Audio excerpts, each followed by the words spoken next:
Welcome to the first episode ever of Ball Card Banter. What a way to start it off right there. I love that intro. I'm Snake. Rusty Nuts. And this is Phil from I Love Baseball Cards. Yeah, so there we go. First ever episode. We are very excited to bring you guys what we're calling Ball Card Banter. And basically, this kind of just stems from two things. First thing, we've been trying to set this up probably, over a year now, Phil, would you say? Yeah. Yep. And I noticed you don't have Snowman on there, so you need to change that, right? I know. Oh, yeah. Do what? You guys had it in the intro. We did. We had it in the intro for you. So, yeah. So yeah, we've been trying to set this up for over a year probably.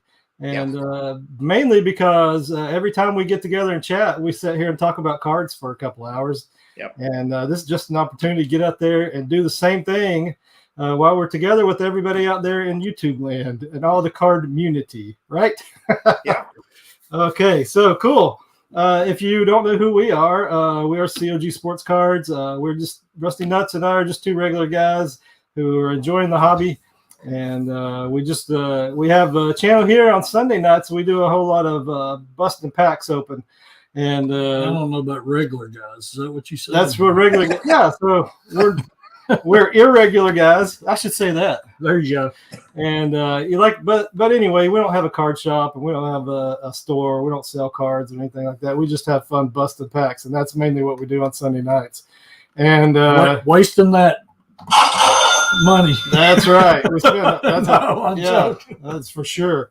Anyway, so this is just a chance for us to kick back, relax, talk cards, hang out with Phil and everybody out there, and a little bit more relaxed than the Sunday night breaks that we do, because those are chaos and we have to rush through those.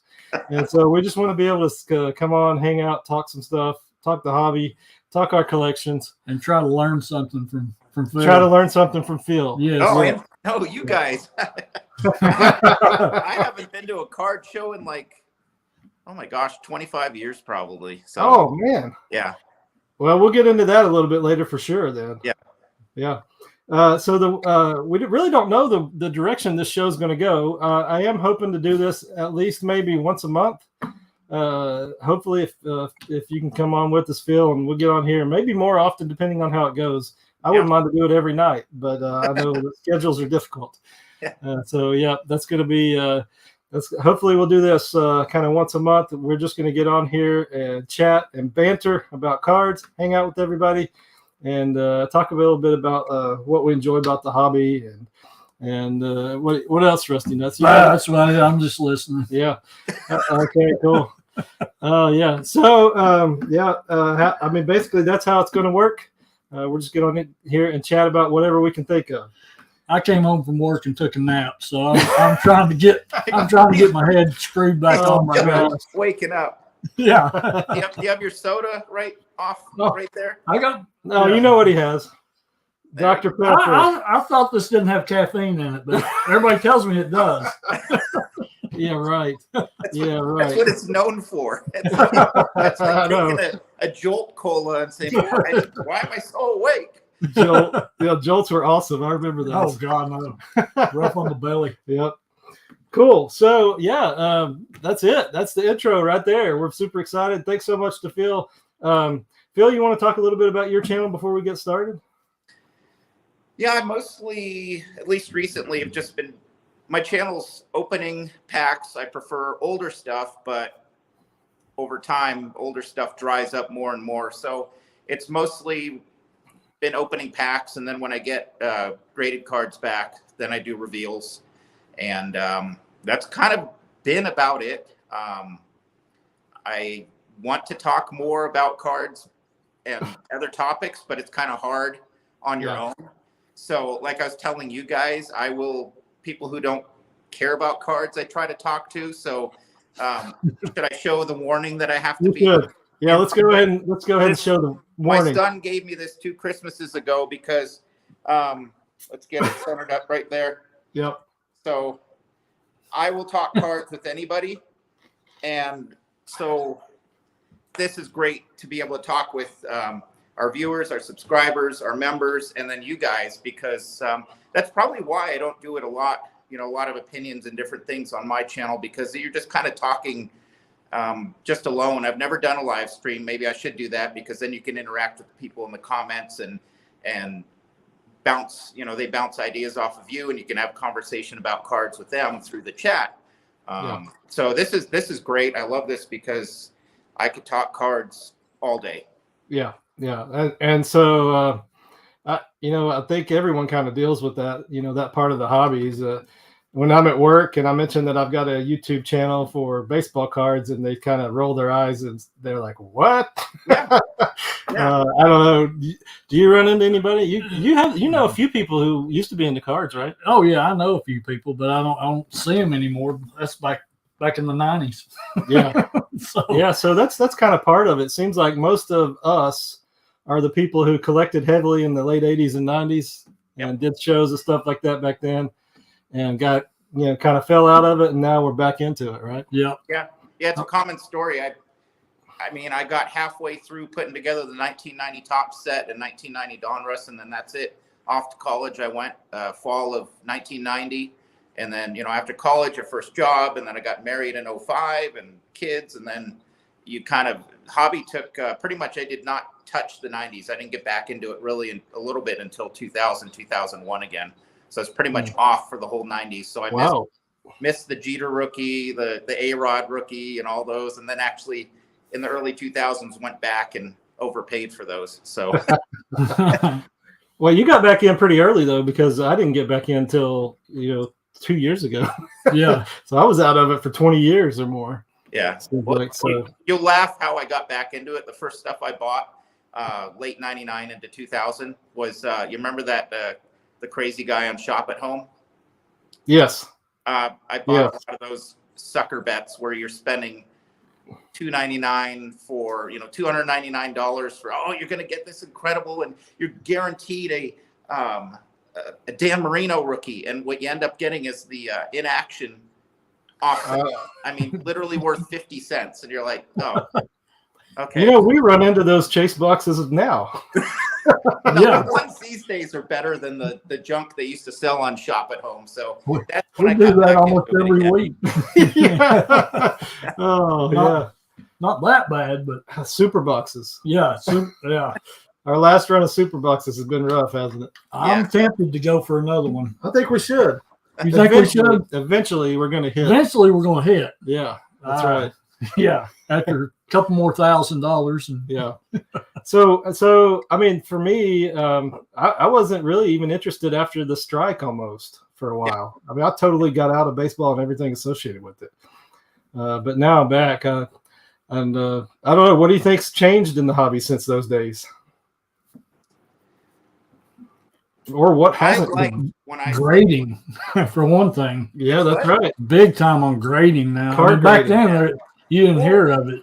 Back when I was. The biggest thing that I think is bad these days is you open up a pack, you pull an Aaron Judge base card. It just gets tossed aside. You have to have a serial numbered or an autograph or a piece of his eyelash in it to make it worth it. And back when I started was 82 Fleer.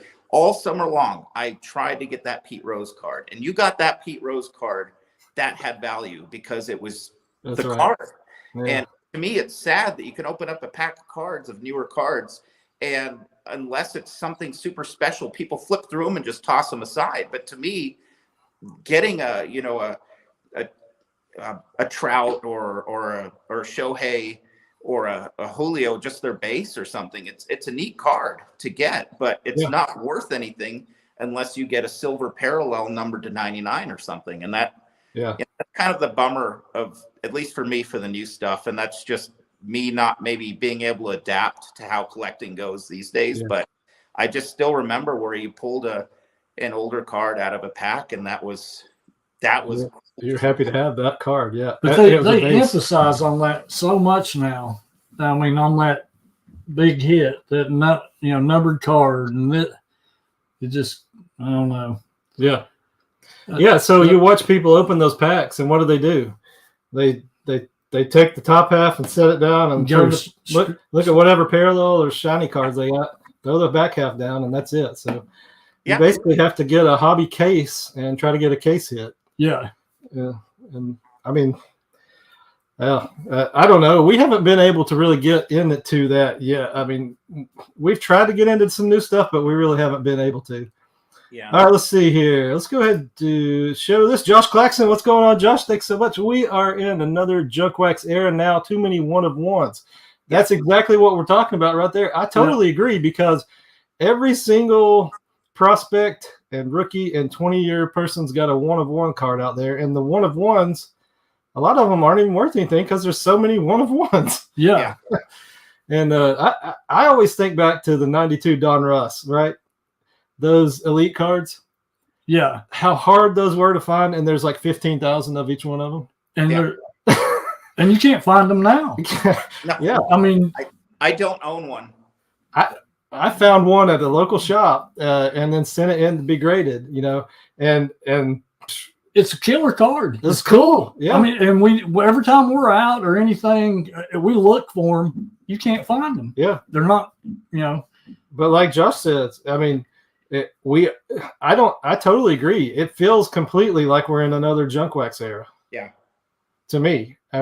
And that might be because we don't go buy Inception boxes and National Treasure boxes. Maybe we should. But yeah, if you go to Walmart and just get a blaster or something, I do like the cards, but I feel like it's almost like it is just junk wax at this point. Yeah. Yeah. Well, it's similar to also, I think in the early 90s, all of a sudden it wasn't when I always knew Topps, Donruss, and Fleer.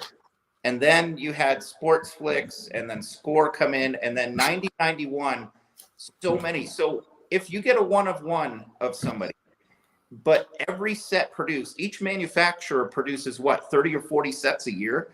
Yeah. So you literally have of a one of one of a particular player, you could have 60 one of ones. So it's just, there's so many sets, and each set, if you notice, it's just kind of a recycling of the same player and the same themes, the red, the blue, the gold, the silver. Yeah. And that, it just, to me, it seems overwhelming because it's Too much of it. Yeah. So we go to a card show and we see those one of ones.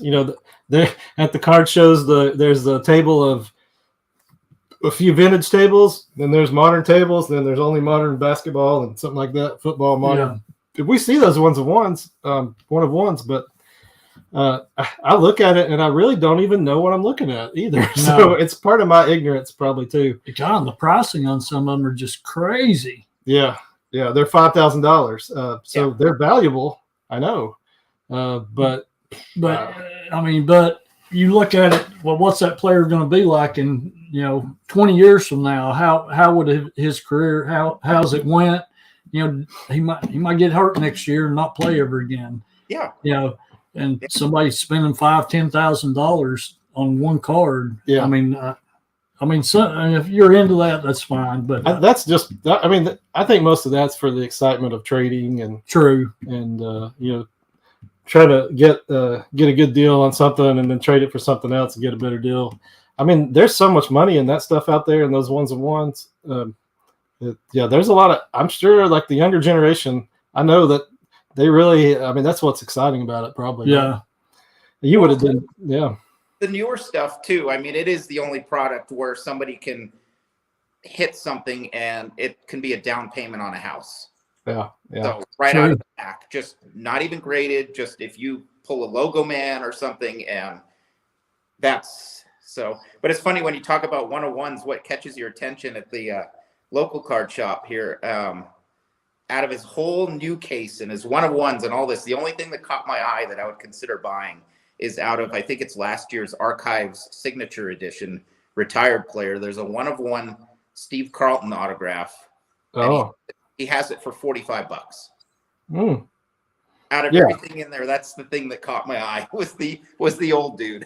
And isn't it interesting that it's a one of one and you said it's an auto? Yeah. Yeah, it's the Archives autos. Yeah. And it's only $45. Yeah. It's a Carlton, right? To us, he's one of the players from the 80s, right? Yeah. One of the best ever, and it's worth $45. but it's not shiny, I guess, right? Oh, it is. It's Is the it? acetate, Oh. some special parallel thing. Clear acetate. Yeah.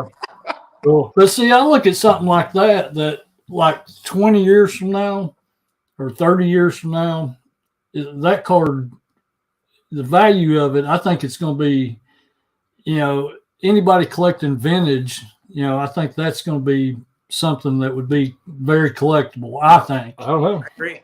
Depends on what people are willing to pay then. So True. And you never know. I mean, a Herbert Kaboom or whatever, probably going to be worth some money. I mean, I'd love to have a whole display case, back there full of Kabooms, but we've tried a few times. You know how we are. We love the vintage stuff. I mean, we cannot walk past a vintage table without sitting there drooling at a card show. Yeah, it's amazing. Yeah. Yeah, I was just stopped today to just pick up some sleeves and storage boxes, and he added a bunch of stuff to his vintage cases, and yeah, it was hard to just walk by. Yeah. So what else in the hobby do you think has kind of? Do you think the hobby's gotten better or worse in those years?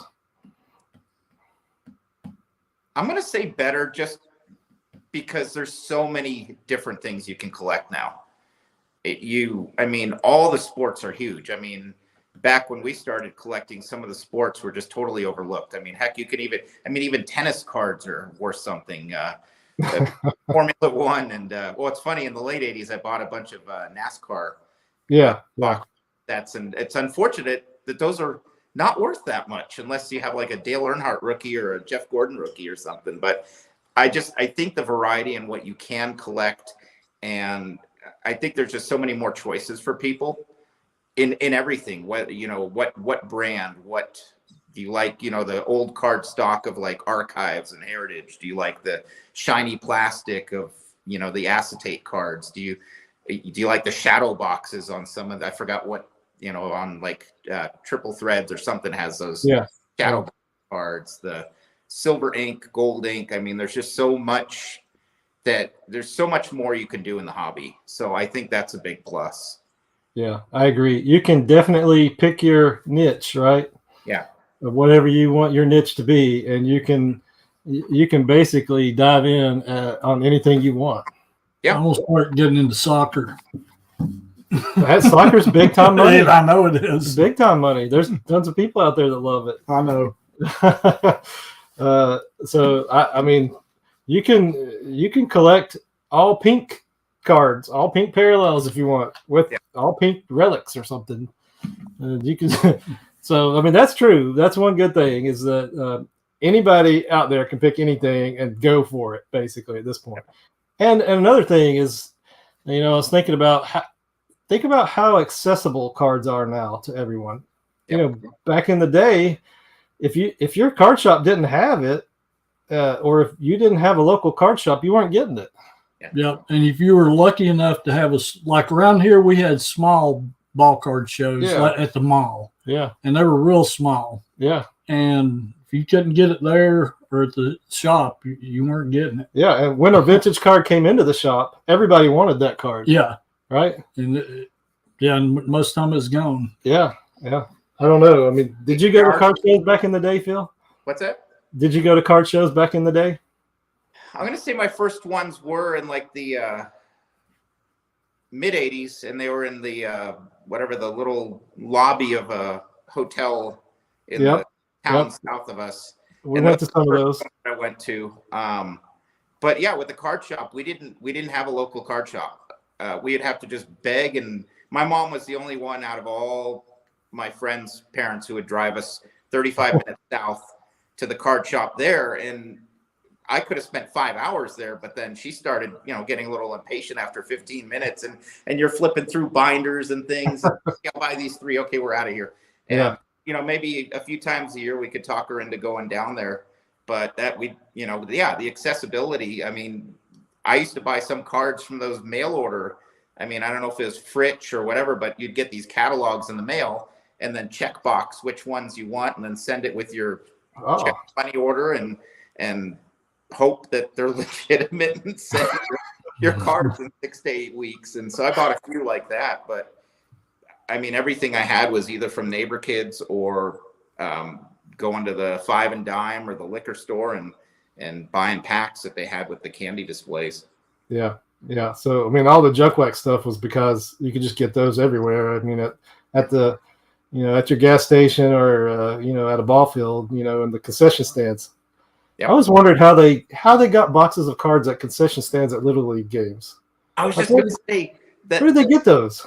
Every day or every game, I would buy one pack and then there was some fields that had tops, and there was only one field that had 83 Fleer. And in 83, I loved it when we had games at that one field because they had Fleer.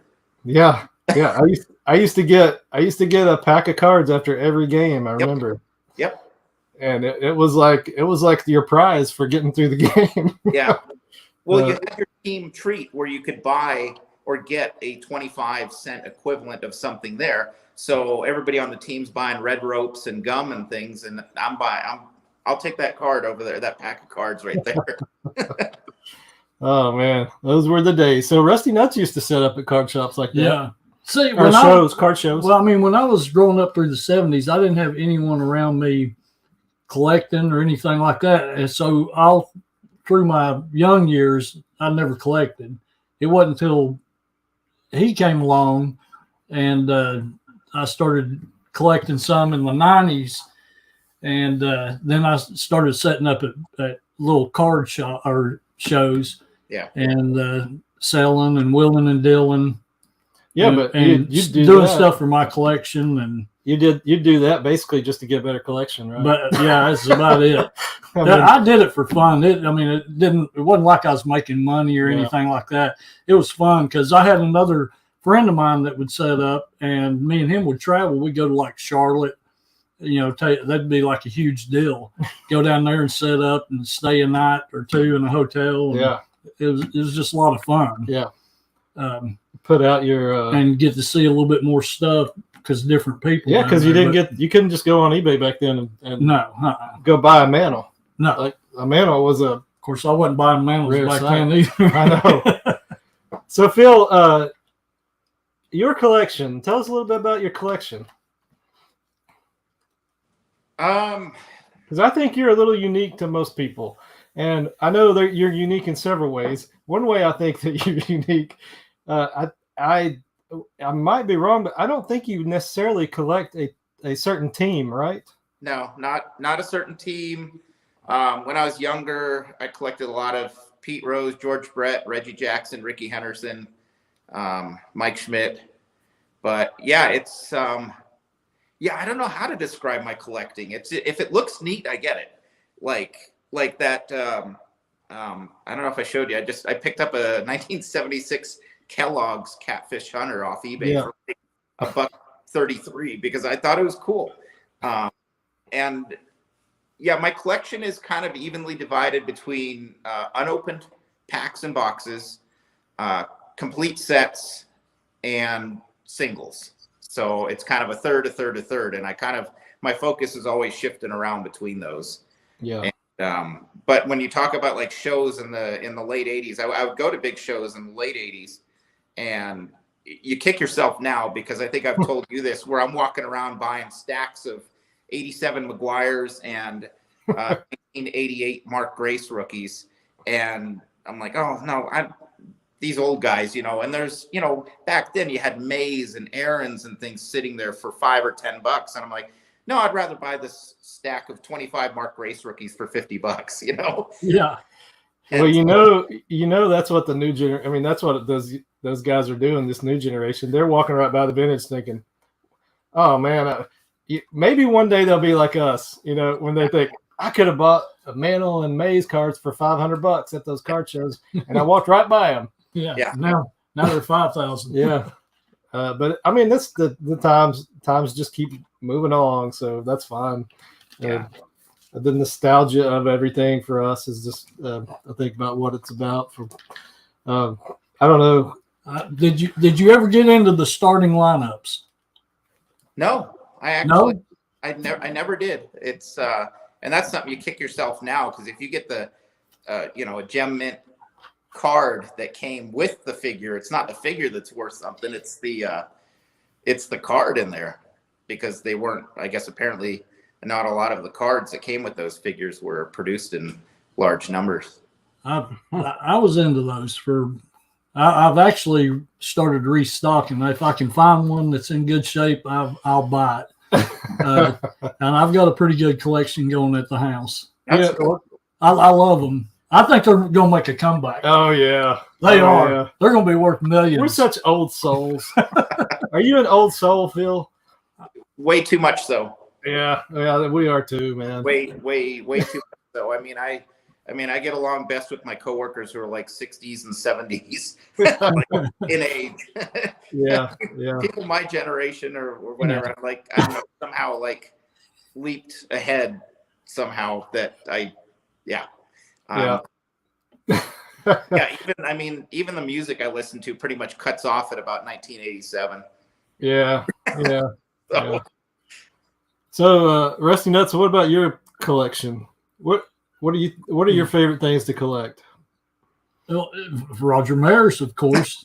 So what are you getting at? I know you're getting at something. No, I'm just asking if you were to say like what your goal for your collection is. Is it player specific? You've got like I've got some stuff I'm collecting, which is trying to get Braves team runs. I mean team sets. Out of years. I've got some where I'm trying to get a run of a certain player. I've got some years that I want to get the good cards out of. Stuff like that. It's amazing. You can just pretty much do whatever you want, whenever you want in the hobby right now. Basically, I mean, Maris is my all-time favorite player, of course. So, if I can find a unique card of him, something oddball, that's something I'd love to have. Something weird that was out there, and it's not worth much, but I don't care. But that and I want to Manels. Okay, yeah, that's fine. I mean, I think everyone. I mean, I would say if you ask everyone, hey, what would if you were going to get a run of players and you didn't have to worry about anything involved cost or anything, who would you try to go get? I think most people would probably say Manels, at least in our generation. I mean, to say that, I mean that's like saying, oh my gosh, of course everybody's gonna. But I mean, I've got a few, but there's so many to choose from. But you got to pick and choose because they're not cheap, of course. No. So no, but they're not cheap for a reason. I mean, when I have the opportunity to be able to get one, then I will. But yeah, that new mortgage on the house and sell a few things, sell a truck, do some trading. Yeah. One of Snake's dogs goes missing. Don't tell my wife there's a new mantle sitting up in the case, right? Do you have a favorite player you go after, Phil? I like, and it's been like this for about 15 years, I like going after Aaron's and Mays is what I did, because I couldn't afford Mantles, when I started getting into older stuff in like 06, 07. Yeah. So Aaron, Mays, Mantle. I love Frank Robinson cards, Brooks Robinson cards. Nolan Ryan actually is the first one, the older. I mean, I used to get excited when I could find, this is like in 03, 04. I would pay $20 for, let's say, a 73 or 74 or 75 Ryan. And just I would gobble up as many 70s Ryans as I could. So that's actually the first older player that I just went heavy after. And then it eventually worked backwards into the 50s and 60s going after the, Aaron and Mays were pretty much the focus for a while. And then I'm like, well, all these cards are cool. And I don't have a focus, and that's kind of not good in the hobby. Yeah. But for this year, my focus, I've been telling a couple people, is actually because stuff is so expensive to get now that I got a lot of my stuff a decade ago, is I'm going to focus on trying to finish grading, or kind of a 5-year plan. 2 of the sets that I have a good chunk graded out of so far. So that's going to be my focus this year, is to keep getting stuff graded. Out of your current collection is what you're saying. Is that right? Yeah. Yeah, cool. I mean, so that's one of the major shifts in the hobby, like Rusty Nut said earlier, is grading. And that has really brought a lot of enjoyment to us, I would say. I mean, we have something we were not exposed to at all, you know, and we come back in and we find out that, you know, we use the companies that you don't have to have a subscription to, right? You can just send your cards in because we just don't feel like fooling with the annual subscriptions and stuff like that. But being able to send your card in and not have the freedom also not to really worry that much about the grade. I mean, that's something I think that has not ruined it for us. Right. Yeah. And I like, I mean, it's just cool to have it in a slab to where it is what it is. It's never going to get anywhere. It's not going to be touched again. It's just cool to have it in that slab that, you know, I just like it. I think it's neat. Yeah. Yeah. It becomes a museum piece. It what? It becomes a museum piece when it's encapsulated and protected and everything. Now, the only bummer with that is it's sad for me to see, like, let's say when I sell stuff on eBay and let's say I have an extra 1980 George Brett I throw up there. Gorgeous, perfect condition, very nice. Sometimes you can't even get $2 for it because it's not graded. So the grading sometimes is like, people look at raw cards as worthless sometimes because they're just something that should be like a $10 card, you know, like just because it doesn't have that number on it. Yeah. But I feel like it's like having a picture in your frame. You frame it and you can hang it on the wall and admire it and look at it. And I won't get my greasy fingers on it again and mess it up. Yeah. Speaking of players having in framed, right? So check out what Luke says here. Hank Aaron, Ed Matthews, Warren Spahn, Dale Murphy. Oh my gosh, Luke and I. Obviously, we know that Luke and I are on the same page. We always have been since he's been part of the channel. Yeah. But I always look for vintage at shows, and I couldn't afford when I was young. Mays, Mantle, Ryan, and Reggie. And man, that is spot on. I mean, and you talk about, especially his list there for me, that's my PC folks. That's basically the guys right there. And then what he has listed there at the bottom, the Mays, Mantle, Ryan, and the Reggie. I mean, those are the classic guys right there. And if I mean, you can pick those. I mean, you can get those vintage Mays, Mantle, Ryan and Reggie.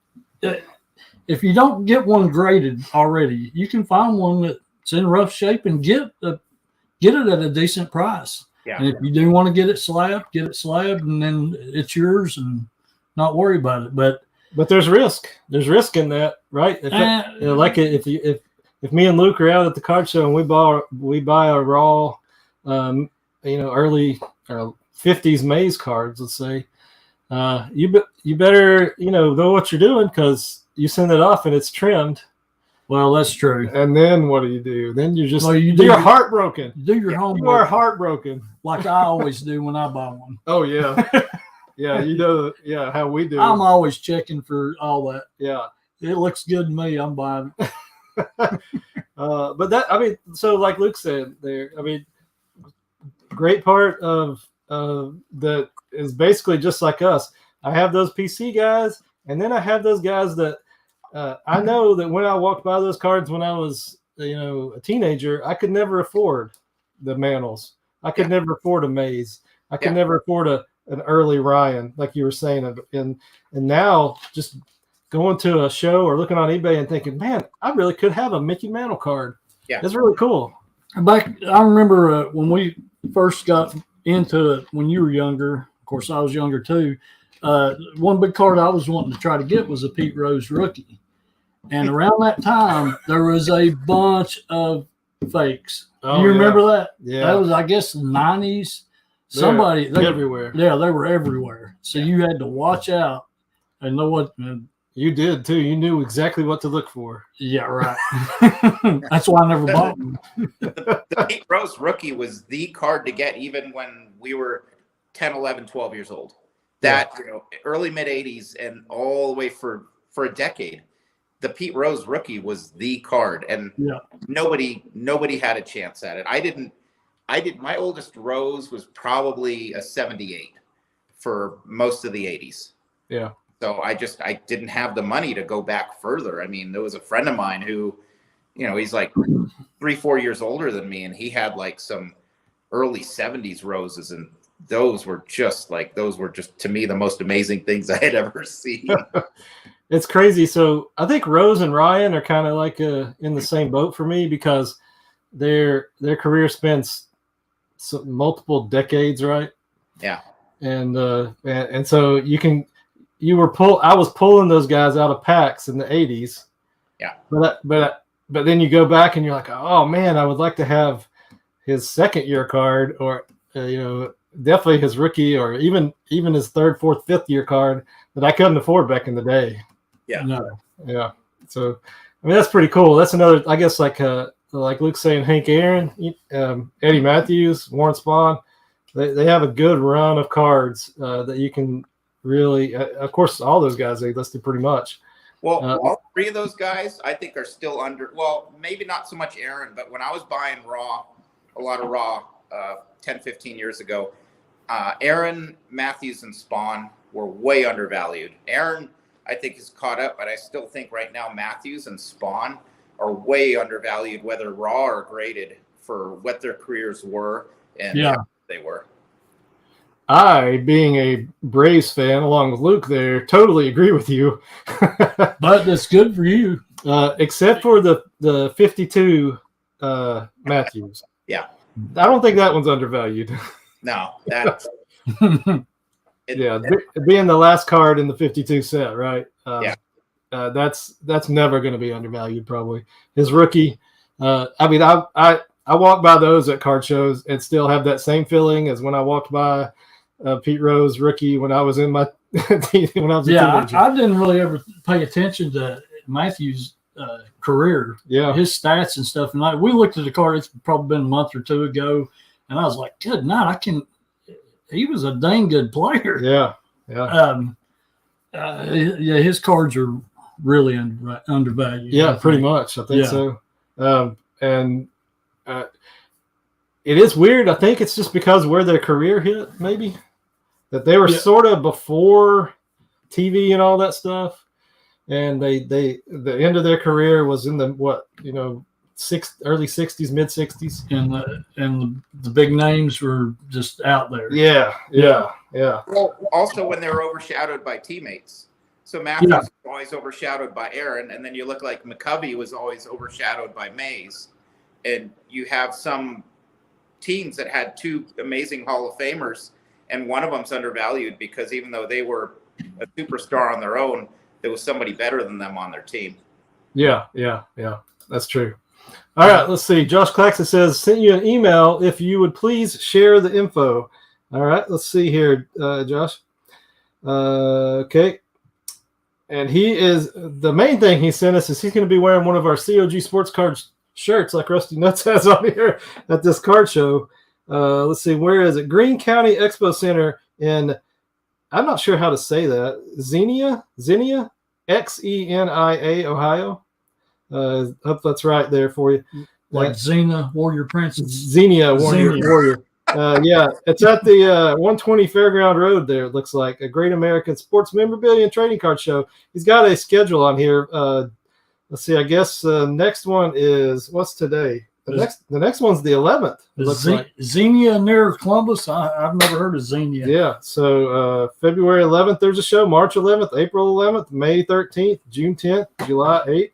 Man, they've got them all through the year. So I'm sure you can get in touch with Josh Claxton there. If you can find his email or something like that, he can help you out too. And, sweet. Go check that out. What is it? This is cool.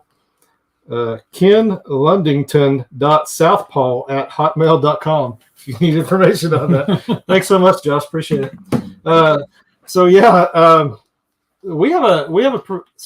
We frequent the only major card show we frequent is the Nashville Card Show, right? And it's awesome. And we don't go to card shows in between because we know we're going to spend our money at other card shows. Yeah. And we try to save up and go to that card show. So, there's one coming up in March, right? Yeah. And we'll probably be making the trip down there, and maybe Phil, one of those days you can meet us out there. Let's see what Lon Bingman says. Came across some front row autographs. Okay, what is front row a type of autograph, Phil? No, it's those like there's a Derek Jeter minor league card from '92, I believe, and there was they put out. I think they only came in sets, and in each set there was sometimes 1 or 2 autographs, and so your chance of hitting the Jeter in those was like 1 in 20 sets. But those, a lot of those are overlooked, but they, it's like there's also like an A-Rod '93. It's called like Cream of the Crop. That I don't know if Front Row put that out, but they were kind of an off-brand that would put out minor league cards, and they had autographs in them. And that's cool. Those are. I mean, I've seen the Jeter go for 4 figures, and it's yeah. Well, that's what Rusty Nuts would look for then. Some 4-figure Jeters. Oh yeah. How about Will Tomey here? What's going on, Will? Do y'all think grading prices will come down? I think they have come down a little bit. I'm not sure. I mean, honestly, I think right around that $20 per card, $20 to $25. I think it's going to stay there for a while. Did you not see the email we got from HGA? No, I didn't. $18 a card. Oh. No extra insurance. No, but I think you have to have like a membership. I didn't read all of it, but I think you have. But it's $18. But I think HGA was trying to get some subscription stuff going. Yeah, and that might be their $18 per card with their subscription, or they just haven't taken off. I mean, they got nice slabs and they're real cool. They're very clear. You get to customize them. The problem is just that there's a stigma out there for their value, right, versus PSA. And but as far as grading prices, I think what SGC is kind of at the $20 to $24 range. I don't know what PSA is now. If you just send in regular cards, do you know, Phil? They have and that's what I'm actually trying to do this month, is to save up to send some from my 56 and 71 sets, 1990 and older. I think it's a 10 card minimum, 199 value or less, $15 a card. So that's the lowest for PSA in a while. I'm trying to take advantage of that this month. I think it's just for February, but I keep hoping that they get down to $10 to $12, because like some of the comments for my sets, even at $12, they're just not worth grading a dollar comment for $12 and it gets a 5. That's the hard thing. I don't know if they're going to go. I mean, if demand like for PSA drops off and everybody's sending to SGC, maybe PSA bumps it down to $12. But right now, 15's the lowest they have going. Yeah. I mean, $15 doesn't sound bad to me. The $10 range is good. I think. I think. There's so many different opinions out there about grading, isn't it? And I love when we do our reveal videos and we get comments like, "You guys shouldn't be clogging up the grading companies with cards you're sending in." Yeah, we get those, right? Well, and your stuff is all older. It's not like you're sending. What was the record setting? Like there was 22,000 Gavin Lux PSA 10s. People were sending in a stack of 1,000 Gavin Lux. Was it 2020? Yeah. Or Topps base card, and that's what clogged it up. It's not the older stuff, and there's stuff. I mean, my last reveal where I got a 79 Gary Templeton graded. I just thought it would get a high grade, and I thought it'd look cool in a slab. And I've been looking at it for literally 5 years, going, you know what? This is going to be a 9 or a 10. Let's just find out. And it's if I get low grade cards that get 1s, 2s, and 3s. Also, they're just neat in a slab, and I kind of want to know, okay, is it better than a 2, or is it going to be just a 2? And but it always adds value to the older stuff, I think. Oh yeah, I think so too. Except for one thing is interesting, the vintage stuff. I think one thing that I've seen, and you might agree with me or might not, is that a mid-grade or a low to mid-grade vintage card that's raw and you go to try to buy it from a dealer, sometimes they will expect to get the value of like a couple grades above what you know it is. Yeah. And I think that's one of the things that kind of frustrates me. We can go look at a card and we know it's a 2.5 to 3. Yeah. And they'll be trying to sell it for a 5, and you can't. I mean, I agree. Yeah. It just causes a little bit of, you feel bad for trying to tell the guy, look, man, this is not that. And he's going to say, I don't care what your computer says. We deal with that quite often. Really. Yeah. Well, a lot of times the grade that you actually get, whether it be SGC or PSA or Beckett, tends to be about a grade lower. So even if you looked at that raw card and let's say he did price it at a 2 or a 3, it might come back a 1.5. So things seem to, like, no matter how good you look at it, you're going to miss the smallest thing that might knock it down a grade. So it's weird that somebody would ask basically a value for something, a couple of grades higher than what you actually see, because more likely it's going to get even a little lower bit than what you guys see. So that happens to me all. I mean, like I looked at like my last reveal, I think, some I hit dead on, some I underguessed, but the bigger majority was I was a little high, half grade to a grade. Yeah. Maybe 40-50% of them. So it just, the smallest thing, the smallest scratch, the smallest little surface dimple takes it down. And things you can't see, right? I mean, we send a lot in the things that we can't see. Yeah. We know we can't see it. I still can't see it when I get it back sometimes. I mean, but like you were saying there on there's not one person each time we've been to Nashville to that card show. Have you ever seen anyone pull a book out to look at a price at anything? No, it's always a phone. It's always the phone and get on that computer and see what's going on with it. Yep. That's okay. Yeah. I don't blame him. Because that's because he was talking about that. We do have someone we go to that he pulls the book out. Yeah. And but it was just odd. I just thought about that. We've never seen anyone down there pull a book out looking up, raw cards or anything. Yeah, I think the Beckett book is kind of. I don't know. What do you think, Phil? What are your opinions on the Beckett book at this point in the hobby? I probably haven't used it since. The 80s. Since the Braves won the World Series in '95. The 80s, because I want to say, what did I use when I started getting back into it in the early 2000s? Tough Stuff. I remember that. One that I would buy at like the Walmart and stuff in the early 2000s. But Beckett, boy, and I still have some of those Becketts that have like Will Clark on the front and things like that. I kept some of those from the late 80s. But I haven't used Beckett because also the range too. I mean, there's like a near mint column and a very good column. It just there's enough of a range. They don't even really tell you anymore, I don't think. It's just like the high value and the low value in there. And you have to try to guess. I don't know what that means, Yeah. Your card is either worth 30 cents or $400. There's exactly. No in between. I mean, I don't know. I feel like the Beckett book is almost like a novelty kind of thing that's not going to last. I don't know. What do you think? No. You don't think I can't believe it's still. I can't believe they still put it out. Yeah. Half of the thing is sort of just stories and things like that. What's that? I the yearly price guide. Oh, the official Pete Rose one. Yeah. Oh, cool. So this is from '83. So they would have this same company. I can't find it right now. The official or whatever, some company that they put these out. You get them at the grocery store every year.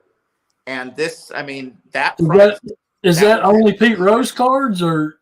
No, it's every card. Yeah, oh, it was just like it was endorsed by Pete Rose. That's what I was going to say. Pete Rose probably made some money on it. Yeah. No, he has a little prologue here where he talks about baseball cards, and it's kind of neat, and I've kept this ever since. That's cool. This is from '83.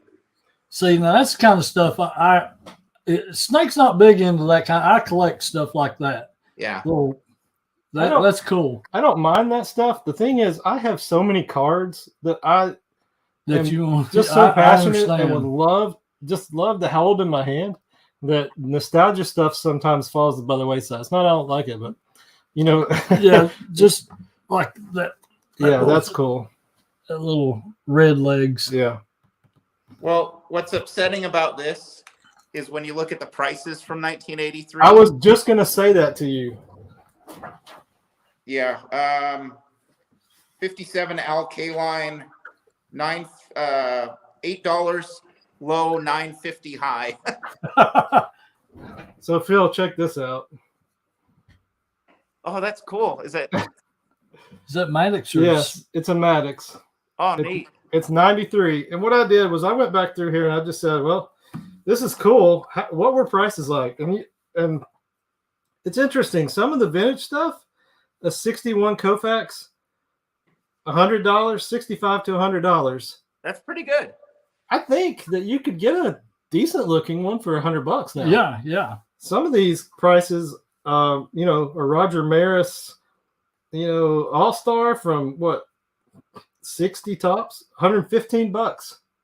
Dang, that's pretty if high. you go look at some of these prices, I mean, in the 50s and stuff back then, they might not have gone up as much as we think. Look up the 58, number 49, Maris rookie. Who is this? Maris, that Roger Maris guy. I don't 47. I don't remember that guy. I'm sorry, 47.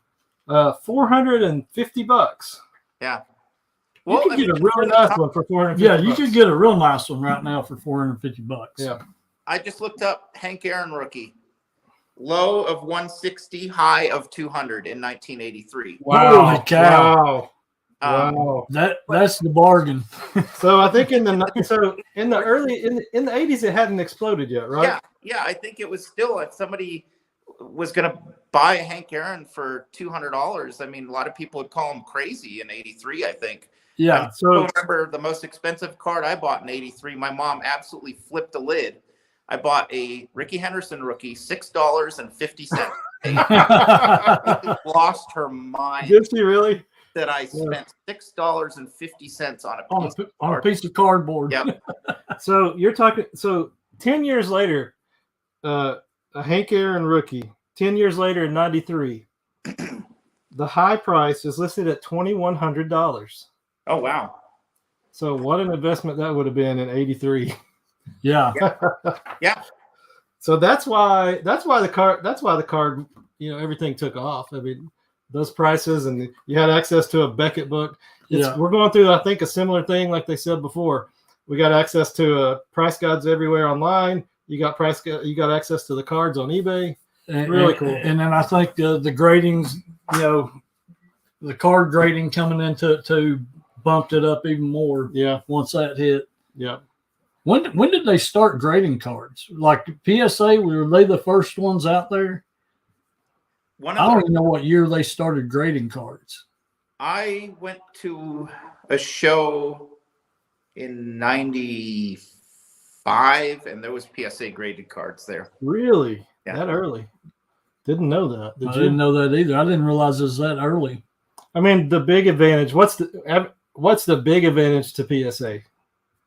Now you're talking to PSA guy here, right? I know. I'm saying, what's the big? I think everyone kind of knows what the big advantage to PSA is, right? Well, I think just how many that are. I mean, there's a lot of things. They're just their value's higher. The set registry cards. The set registry. Yeah. Well, yeah, that too. But just the number, the years that they were ahead of all the other grading companies and the volume that they kicked out. That there's, and people who started, 15 years ago or something, trying to put together a set. I can't switch to HDA or something right now because I'm one of those that I want everything. You're one of those guys. The same. Yeah, it's. You're one of those. You're one of those fanboys that keep PSA going, aren't you? Yeah. So is your collection? I know some of the sets you've started. I'm the same way. I'm the same way. As much as I complain about PSA, right? Your whole 63 set. Yeah. As much as I complain about PSA, you know what this is? Oh, he just destroyed them. That's my PSA set of 63s. Yeah, I just dropped some. Uh-oh. And I mean, once you started them, and so once you start them, what am I going to do? Yeah, just like you said. I don't know. I would I would never just go buy a bunch of SGC 8 and 63 Fleer because it wouldn't match my set. So, well, there are some people like Baseball Collector. He says that if he wasn't so heavily deep into PSA, if he were to start right now, he might do his whole collection in SGC. Yeah, I mean that's basically where I am with everything else. But I totally can sympathize with those guys that started their collection, 10 years ago, and all they have is, or 20 years ago, and all they have is PSA. I wouldn't want to change midstream. I mean, PSA's that's a good company anyway, but yeah, there wouldn't be any reason to. Yeah. Well, and it's weird mentally. Like I have a Jeter 93 SP and an SGC. I bought it as an SGC like 5 years ago because it's cheaper, in an SGC 8, and my mind keeps thinking, what is this going to be in a PSA? And it's just, I don't know why I think like that, but it's just, what is it? Okay, it's an SGC 8, great. What is it in PSA? It's like a disease. It is. It really is. And we're suckered into it. And after we went through, the last couple of years with PSA, I don't know if we learned anything as the hobby. You know what I'm saying? Yeah. What do you think about 10s? Do you think they give too many 10s out? That's one of my pet peeves. Now we're into pet peeves of the hobby. Yes. Well, on newer stuff, I mean, yeah, a lot of people, if they don't get a 10, they're disappointed. But I think it is so. I think they're harder. I think PSA gives out fewer 10s. You think so? Yeah, I read a couple of cards that I sent in 10 years ago. Might not get a 10 now. Like I sent a pack pulled 81 Eddie Murray tops. It got a 10 way back a decade ago. I don't know if I would be worried what it would get now. Like my last order, those 4 or 5 cards that I was almost sure would or should get a 10, and I was really strict on them. And the only thing that came back at 10 was that 82 Fleer George Brett.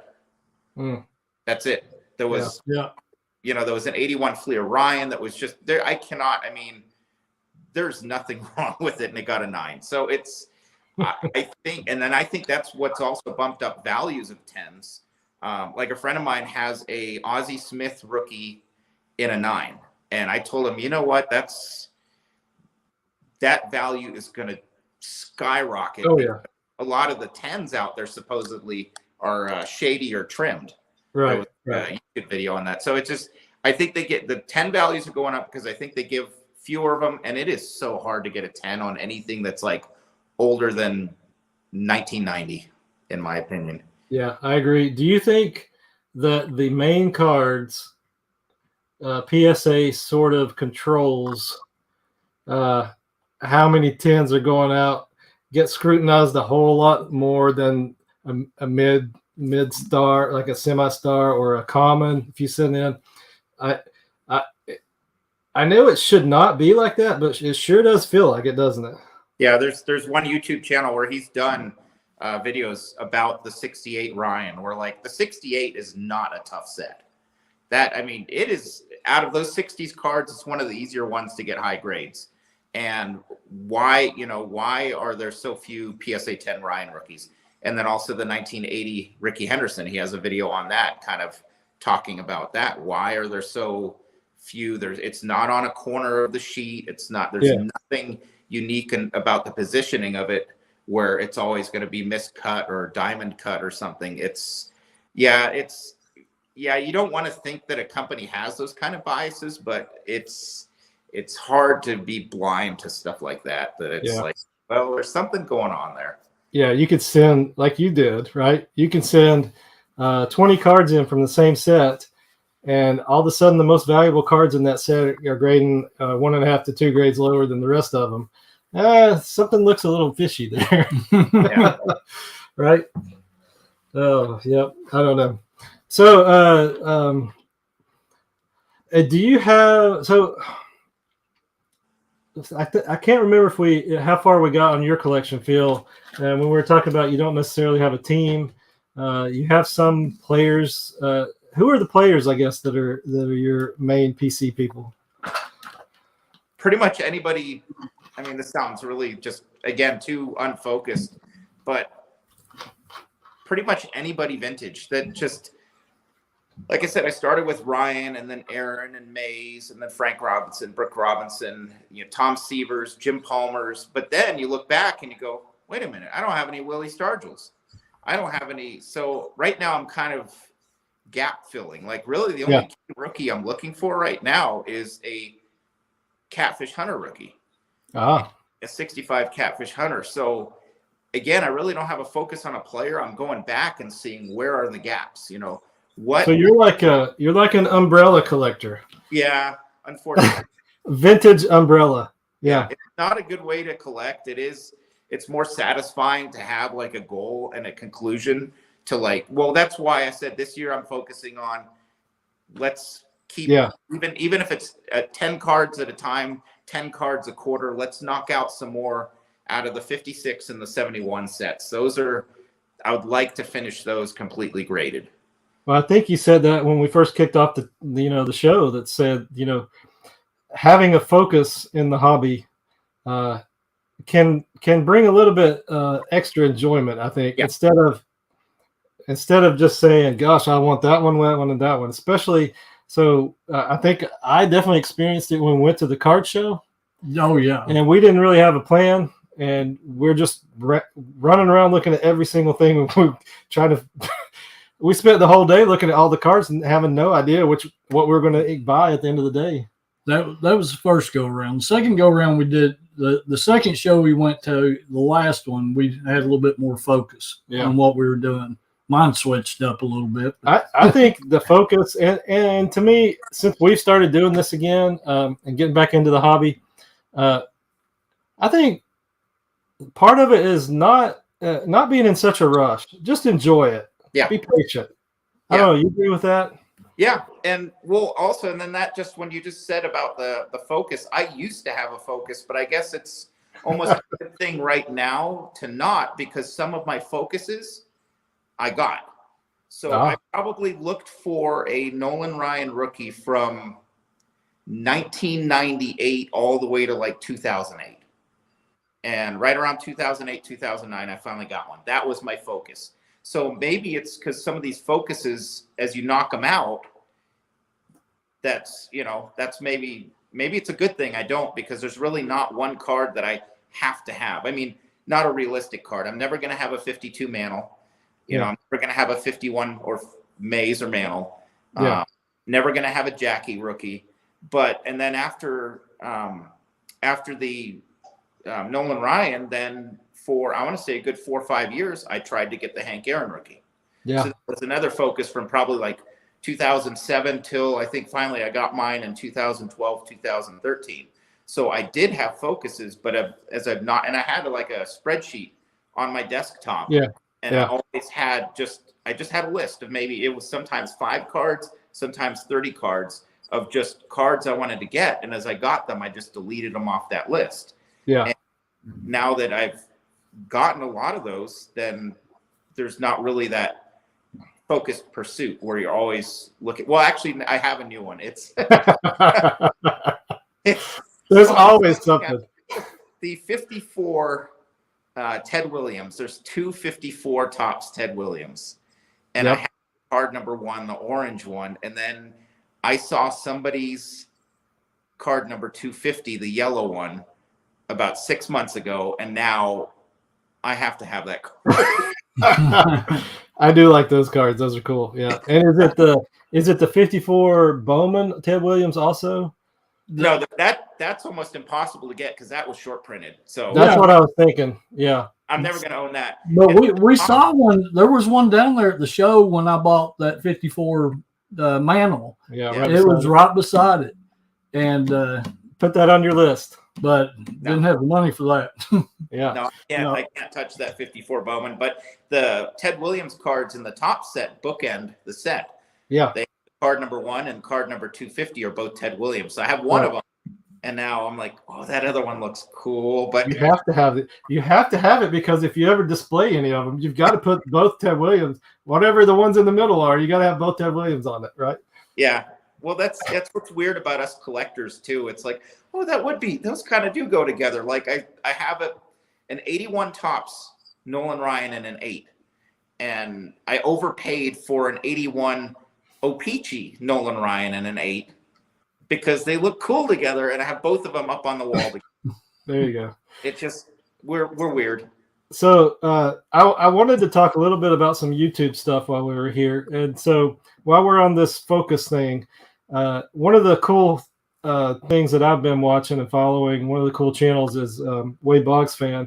And I don't know if you've seen his 100 cards for $100,000. And man, what a cool series that is. Yeah. Have you seen any of that? No. Yeah. So have you watched some of those? I love it. Yeah. All of it. Yeah. That's an amazing focus. Yeah. Yeah. Shout out to Wade Boggs Fan. Go check it out if you haven't seen it. Great channel, obviously, and great dude. And R.I.P. Wade Boggs for sure. Yes. You beat me to it. Yeah. But yeah, I just love that idea of this. This is 100 cards that I want, right? And he's spending 100,000. 100 cards for $100,000. Yeah. And of course he acknowledges that, he's probably not going to have the 52 Topps mantle. I guess he says he's probably never going to have maybe a 51 Bowman. He acknowledges that. You have quite a few good ones in there for 100,000. Gee. Yeah. I mean, and some of them are, Phil knows this, some of them are $60, $75 cards that are on his list. So I think that's a cool idea. Yeah. Well, check that out. Also gave me the idea if you guys and I go through how he did at the end of the year, where he went through his top 50 cards in his collection. I still want to do that. That would be fun. I think some of that stuff hopefully is coming on this ball card banter. We definitely want to get into showing some of our cards on here if you're okay with that. Yeah. And of course, depending on what the people out there watching want to see. I mean, if they if they throw out some stuff and they give us some guidance, we want this sort of to be guided as much by you guys out there as it is by us. So I would love to go through and sort through our top 20 cards from the 60s kind of thing. There's so many. This can go on forever, right? Yeah. Well, this is why, like I said, even people who don't even know what a baseball card is, I'll talk their ear off for 20 minutes until they put their hand over my mouth to shut me up, because it's so fun talking cards. Like I could have a kind of a rough day, and just talking cards for literally 3 minutes, just all of a sudden my mood just does a 180. It's just, I don't know what it is. I was dancing around the house yesterday, so excited to do this show. So was Rusty. He was over here dancing before the show. Remember? Yeah, I was. It's a green screen. No, I love it. And especially, so I guess Rusty pulled a card out he wants to show, since we're talking about showing cards.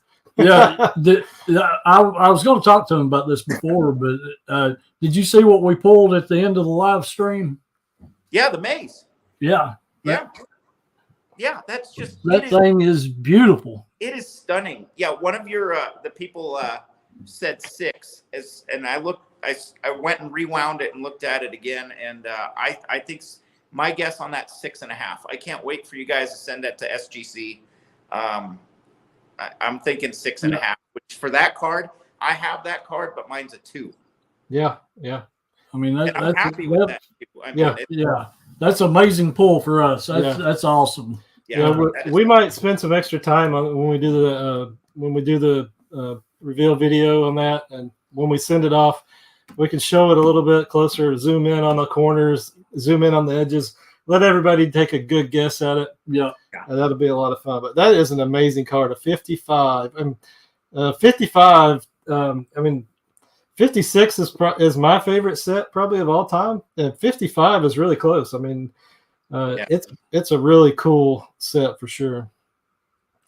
Yeah, I really like the 55 mantle. You do? You love because that there's one? not one. Yeah, yeah. He loves the 55 tops mantle. Well, for 56 set, I'm just gonna 2 seconds right over here. Yeah. I had it ready to. Oh, did you? He knew we were going to talk about it. Is he going to pull the mantle out? Yeah. Oh my gosh! goodness. Is that your 56? Yeah. So it's kind of just Ooh. box, and what I have it in number order. So I mean, all the raw, it's in number order, so all the raw is in between all the graded. Yeah. And I'm trying to do it in PSA 3 or better. Whew. Wow. That's awesome. What's your top card in there, you think? Well, the mantle I have in a 3. That's nice. Definitely one of them. And there's some. Oh, in the last where I got was it the Don Newcomb that got a 7? I mean, yeah, that's awesome. And then there's some of the big stars got 6s and 7s. So those are probably, I mean, just. And I'm not trying to do the white back and the gray back. I'm happy with. How about the team cards? Are you doing like centered and left and just one? Yeah, I got to keep it kind of basic. There's no way. There's so many variations to the set that it's 340 cards. It's going to be hard enough for me to grade. You want to see, Rusty? This is up your alley. You want to see one of the most valuable cards in this set? It's a 4-figure card. Let's see it. Yeah. It's a 7. Gah! Yeah. Unmarked in a 7. That's amazing right there. Yeah, that's awesome. There's 2 checklists. That one, and then this one's unmarked, but I only have it in a 4. Still. Yeah, but in a 56, that kind of grade is just awesome. I'm trying to find some of the other. So before you move on from the checklist, Phil, I got to show you one of my most valuable cards in the 63 Fleer set. Yep. Yep. Right? Yeah. Isn't that crazy? Yeah. It's crazy. I mean, I don't know. We think it's cool, Rusty Nuts and I, we've always made a big deal out of these checklists that we find, and it's fun. Yeah, I think the older checklists are cool. Some of the checklists, I think we should just do a whole show, Ballpark Banter on checklists. I kind of got away from grading a lot of my checklists, but I've got a bunch that are graded. Some of those from the 50s. I need to pull them out. I can't remember when the first ones were. Yeah. Oh, yeah, the presidents, yeah. These... I don't think mine are better than maybe 2s. So I've been trying to find even 3s already graded of these guys on eBay, and they are so expensive. Yeah. Because they were thrown away back then. I'm like, why? Yeah. Card number 1 and 2 of the set. And it just, those are 2 that are kind of my, so focus. I do have focus, right? There you go. Back to focus. That's right. Focus. But, yeah, there's some comments like, oh, well, here's a cool Nellie Fox in a 7. What a cool action shot, right? Yeah. Yeah, some of those action shots are awesome.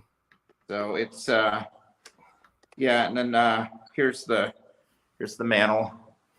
Who's that? Who is that guy? That's you talk about an expensive card right there. That thing is it's iconic. That is so cool. It is an iconic card.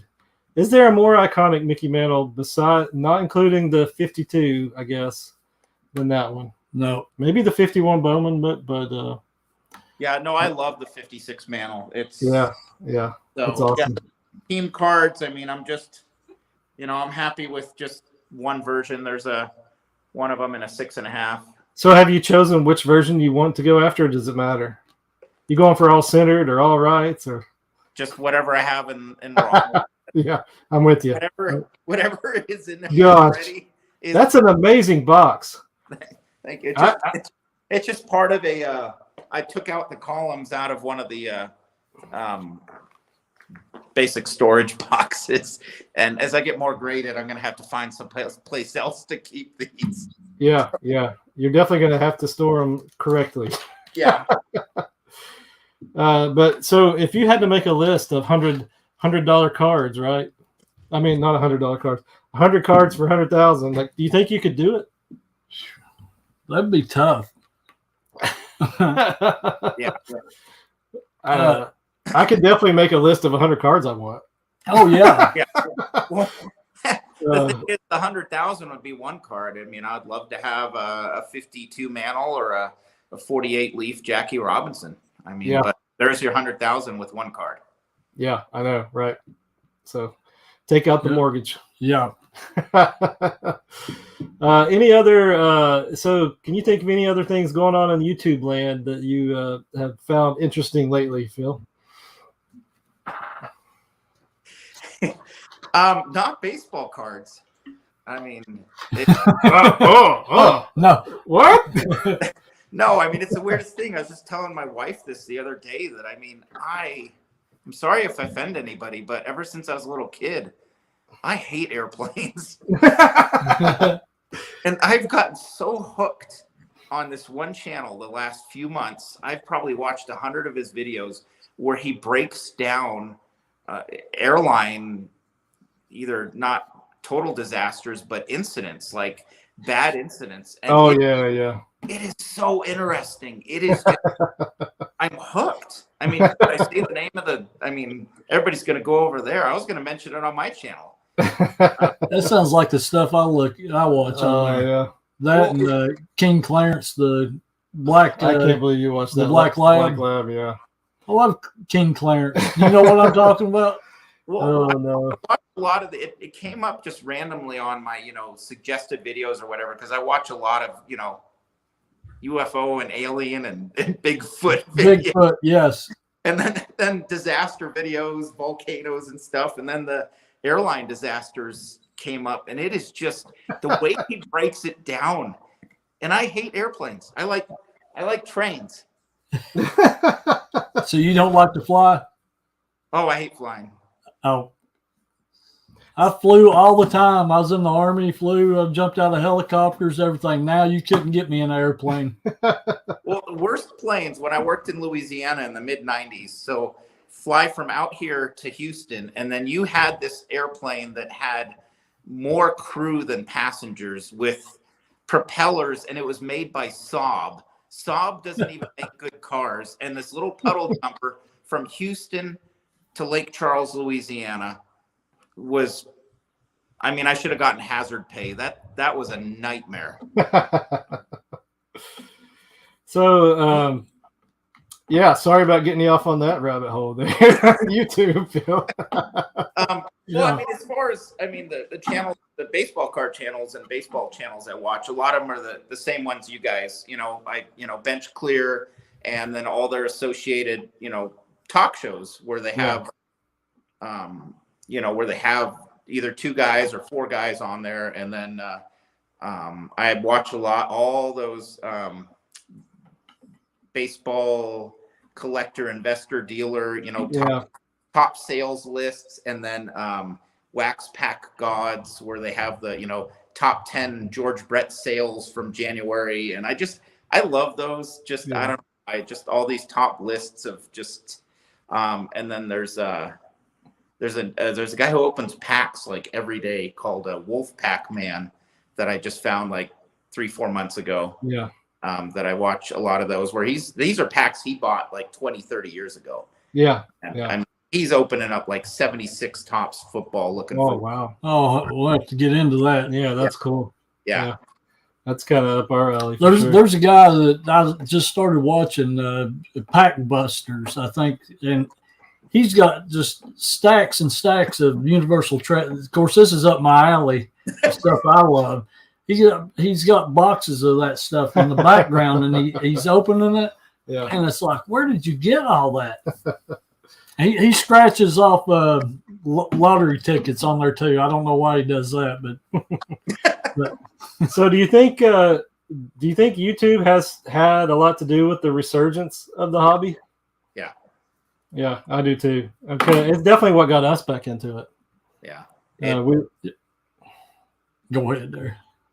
Yeah, we were watching. We just found a couple of guys. We got sucked into a lot of the vintage packs, right?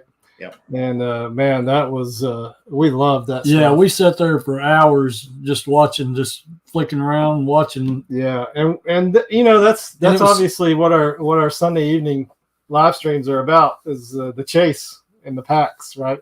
Yeah, and that's kind of what we love doing. But well, that's what I started watching a lot of, you know, in 18, 19, and then 20 of people opening older packs. But what we've talked about before is, unfortunately, there are not a lot of people opening up, you know, 75 tops packs and things, or 1978 wax boxes anymore, because you just can't. You can't. You Yeah. can't get them, and you can't. It's just too expensive to be ripping that stuff. But a few years ago, people had supplies of that and were ripping that. And now, so a lot of the stuff, even though I don't really care a lot about the newer stuff, I'm watching people open up, you know, 2022 Stadium Club, because nobody's can open the older stuff. Yeah, I mean we have opened some late 70s boxes. Yeah, but you can't do it very often at all. No, the price is so high. We have to save up for 6 months to be able to do one show, and it's definitely not cheap to keep the shows going for sure. So yeah, I don't know. Yeah, I mean that's why we got, you know, try to keep a variety going. Yep, got to keep something going, and it's hard to find stuff out there. Well, that's why I've been having to mix in new stuff on my videos, just to, you know, just to have something to open. Target, and just, it's because there's no way I could rip an old thing, you know, every video, or else I mean, I'm already dug way into, you know, my stash of old cards, or packs, old boxes. Well, you mentioned part of your collection and your PC stuff is unopened packs, right? Yeah. We don't know how you're disciplined enough to keep those around, because oh god, we'd be tearing into. That's a part of the hobby, right? Yeah, it's hard, because, you know, more and more it's like the unopened stuff has value to just let it be. But I bought the stuff with the intention of opening everything I bought, and it's just, now it's like, ugh, you know, if you open it up and you get, you know, you open up a $400 pack from the late 70s and then you get nothing, people are like, well, that was dumb, you should have just left it. But I love getting, even if it's, you know, $7, I love getting just beautiful condition stuff out of packs. And I love getting any condition vintage stuff out of packs. I mean, some of these repacks, you know, boxes we open, just there's something about opening a pack and pulling out a card. For me, I don't know. How about you? Oh yeah, I love it. Yeah. Well, a couple of videos ago, where out of Golden Lion, I pulled a, you know, it's probably a 5.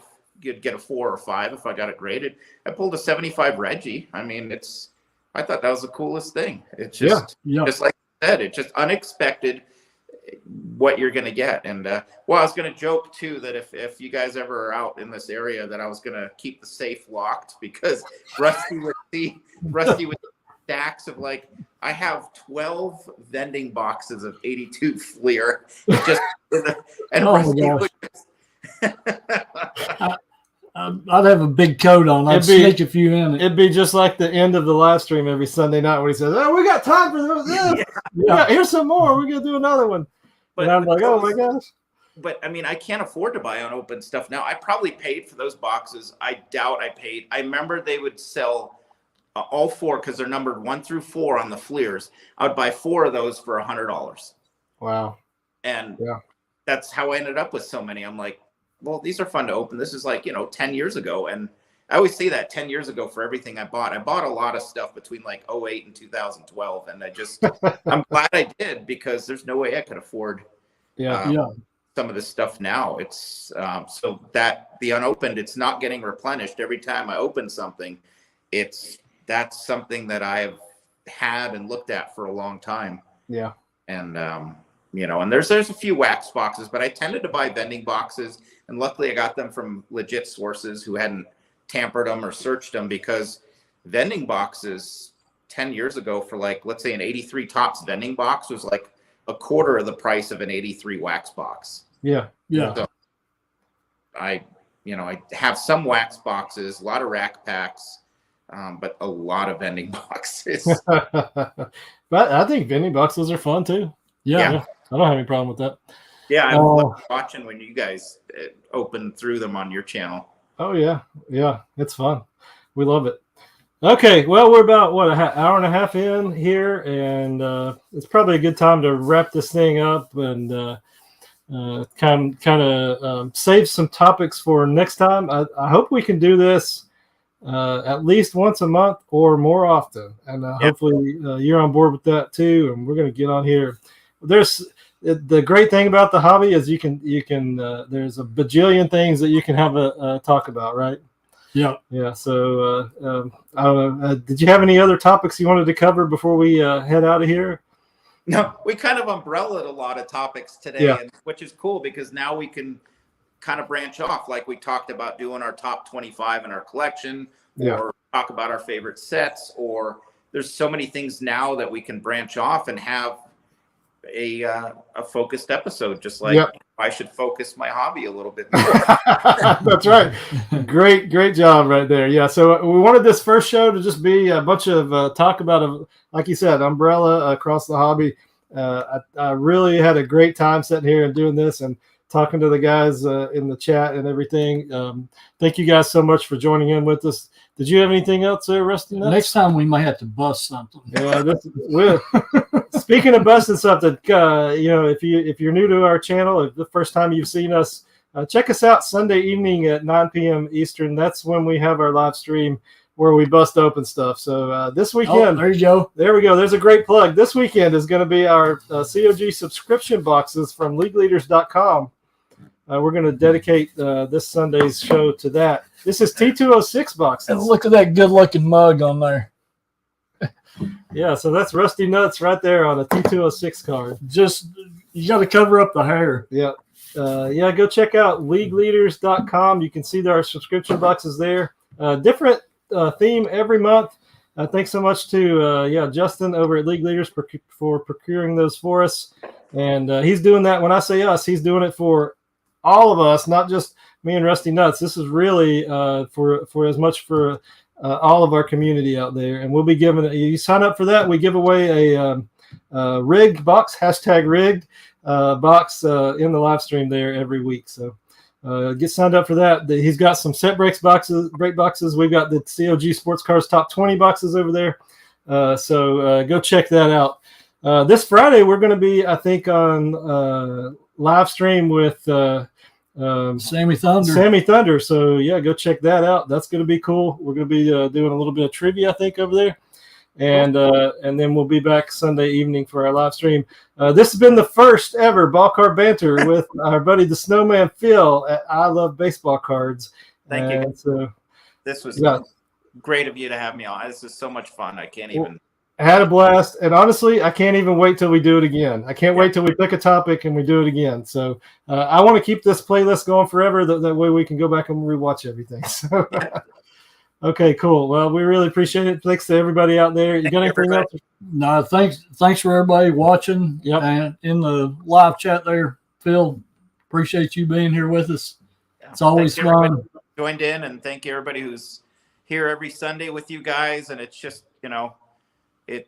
that's the thing I was going to say real quick with these boxes. It's a way we can all open cards together on that one Sunday a month, the second Sunday, where, my best friends in the hobby are you guys in Tennessee, DJ and Squish in Wisconsin, and then a couple guys in Texas. And this is an awesome way that we can all open stuff together.